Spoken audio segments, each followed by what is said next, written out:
Hare Krishna. Welcome to our channel, Bhagavad-gita. Here it is, because we have it, Bhagavad-gita as it is, translation and commentary by His Divine Grace A.C. Bhaktivedanta Swami Prabhupada, and my name is Labangalatika. So we are starting the 14th chapter, the three modes of material nature, and that will be very useful in our spiritual life, because it is one thing, and a very good thing too, to aim for spiritual life, but in that process it's extremely helpful to be able to recognize what happens in the material world, which is not spiritual, and the three modes of material nature. That's basically what we're dealing with here. Stay with us. Hare Krishna. Shri Guru Shri Juta Padakamalang. So today we are reading text 3, and I start with the Sanskrit. Mama yonir mahad brahma tasmin garbhang dadhamyaham sambhava sarva bhutanang tato bhavati bharata. The total material substance, called Brahman, is the source of birth, and it is that Brahman that I impregnate, making possible the birth of all living beings, O son of Bharata. Purport. This is an explanation of the world. Everything that takes place is due to the combination of Kshetra and Kshetragya, the body and the spirit soul. That we had read previously. Kshetra means the field of activity, and Kshetragya means the knower of the field. So I am in this body, and I know the body. So being the knower of the body means I'm separate from the body, and the body is my field of activity. This combination of material nature and the living entity is made possible by the Supreme God Himself. The Mahat Tattva is the total cause of the total cosmic manifestation, and the total substance of the material cause, in which there are three modes of nature, is sometimes called Brahman. Yes, so usually we hear the word Brahman meaning that which is spiritual, which is separate from this world. But in this context, Brahma, it means supreme, and it means everything. And in this world, everything in this world, it is Krishna's energy, so this world can also be used. Just like we have the word Atma, which means the self, and we usually use it to mean the soul, but it also means, just like in regular language, I can do it myself, I hurt myself, then we refer to the body, and sometimes we refer to the mind. But the real meaning of self is Atma, the soul, the spiritual me. So yes. The Supreme Personality impregnates that total substance, and thus innumerable universes become possible. This total material substance, the Mahat Tattva, is described as Brahman in the Vedic literature, Mundaka Upanishad. Tasmad etat Brahmana marupam anang chajayate. The Supreme Person impregnates that Brahman with the seeds of the living entities. The 24 elements, beginning from earth, water, fire and air, are all material energy, and they constitute what is called Mahat Brahma, or the Great Brahman, the material nature. As explained in the 7th chapter, beyond this there is another superior nature, the living entity. Into material nature, the superior nature is mixed by the will of the Supreme Personality of Godhead, and thereafter all living entities are born of this material nature. So yes, I will remind you that below here in the information box I put playlists for all the chapters, so if you would like to go back and hear from the 7th chapter again, then it's very easy to find. So we have read all these things before, or well, I have, and I don't know if you have read it with me or yourself, but if you haven't, it's easy to find. So there was the description, the analytical description of this world, the different elements like earth, water, fire, air and ether, which sound a little medieval and which sound a little, how to say, unsophisticated, because when we're thinking of elements, we're thinking of the periodic table with, hundreds, not hundreds, but over 100 different elements. So we can,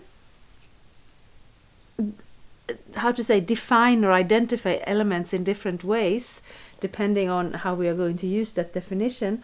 And this definition of speaking of earth, water, fire, and air, it's perfectly fine because it's useful. We understand these are the aspects in this world and they are separated, and we can count to, I think, 24 elements. And on top of that we have the soul, 25, and on top of that we have super soul. And if we don't have the soul and soul and super soul, it becomes pretty meaningless to sit and count elements, because what are we going to do? We're going to live here and take birth and die again over and over. We're not going to get any deeper knowledge than that. Which is interesting, because what I see sometimes in the popular discourse is that the opposite discussion and logic than this, saying maybe previously a lot of people took to religion because they didn't know anything. But now we know everything. We know physics and chemistry, and we can build bridges, and we can make internet, and would we need God? So I say we need God more than ever. But besides that, even not speaking about God, we need to know who we are. Because if I'm just in this world busy to building bridges and analyzing the elements of the periodic table, and at the time of death, I'm pulled out of this body and I don't know where I'm going, because I haven't made a plan and I haven't studied that most important element in this world, which is myself. Who am I? What am I? Where do I come from? Where do I go? So we have Bhagavad-gita, and Bhagavad-gita will give us this knowledge, and not just, how to say, a bullet point list of facts, but also a way to help us understand this world and a way to help us put it into practice. Because to just have the knowledge, to know I am spirit soul, but I have no way to actually contact that knowledge or realize that knowledge, that's also quite frustrating. Fortunately, Bhagavad-gita is not frustrating. Krishna is not frustrating. This is also the knowledge and the process to realize the knowledge. And now we're getting into the three modes of material nature, because it's a little technical and it's a little tricky, but it's extremely useful to be able to kind of understand what we encounter in the life in this world. And especially when we practice spiritual life, we learn to understand what is favorable and what is unfavorable, what will help us to elevate our consciousness, and what will actually do quite the opposite. So by all means, go back and check the 7th chapter if you were not here for it. It's still there. Hopefully it will be there for a very long time. Into material nature, the superior nature is mixed by the will of the Supreme Personality of Godhead. So why does God want us to be in this world? This is interesting, and it's kind of one of my favorite points in understanding God from the point of Bhagavad-gita, where we don't see it like, I don't want to throw any shade on all our other religions, because they are all here to connect us to God, to make us God conscious. But sometimes I feel that the perspective is like, it's me-centered. It speaks about God, but it speaks about God from my perspective. I'm here, I'm in this world. I understand God made this world, and then He made me, and I'm in this world. And if I turn to God, that will be good for me. But actually, we are invited to come back to that existence. God doesn't just sit somewhere and create this world because He's bored. He has His own existence, and we have a place there.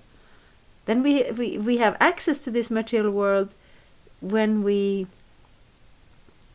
become incompatible with a harmonious mode of love and service in the spiritual world. So here we can be here and we can pretend that there is no God and we don't need God, and we can run our own existence completely independent of God.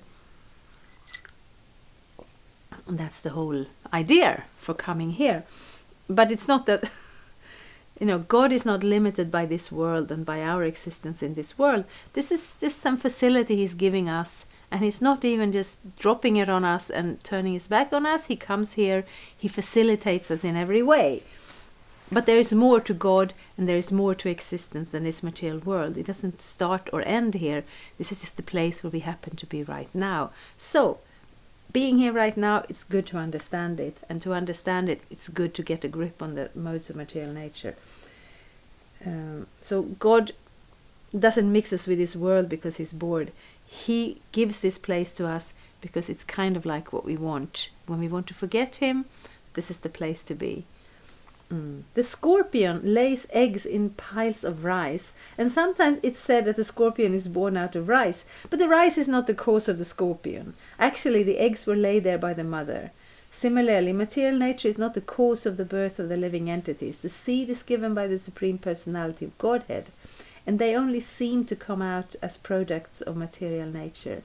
Thus, every living entity, according to his past activities, has a different body, created by this material nature, so that an entity can enjoy or suffer according to his past deeds. The Lord is the cause of all manifestations of living entities in this material world. Yes, that's our Krishna. He's the cause of everything. Because whatever cause you find, if you dig a little deeper, there's another cause, and you dig a little deeper, then there's another cause. And ultimately, the cause of everything in this world is the fact that we, living entities, spirit souls, part of Krishna, we have come here because Krishna has brought us here into the existence of material nature, which is Krishna's energy. And Krishna has put it together in such a way that we can have our experiences here, and then we can reap what we sow, as they say. We can get the results of our own activities in the next life and the next life. And behind all of it, wherever we turn, whatever we look at, we will find Krishna. Or, if we want to be an illusion, we will never find Krishna, because that's not what we want to do. But if we're a little bit open-minded and a little bit honest, then that's where we will find Krishna at every step. And in order to not get further entangled or further illusions, we're going to now learn about the three modes of material nature. So I hope you will come back for the continuation. We try to post these episodes twice a week. You are so welcome to come back to us. Thank you, Hare Krishna. Thank you for watching. We aim for updates every Tuesday and Friday. Please come back. If you have any questions or comments, please leave them down there. We also have some links and information for you. And there is, of course, the subscribe button. Thank you. Hare Krishna. I'm a Hare Krishna, and I approve this message.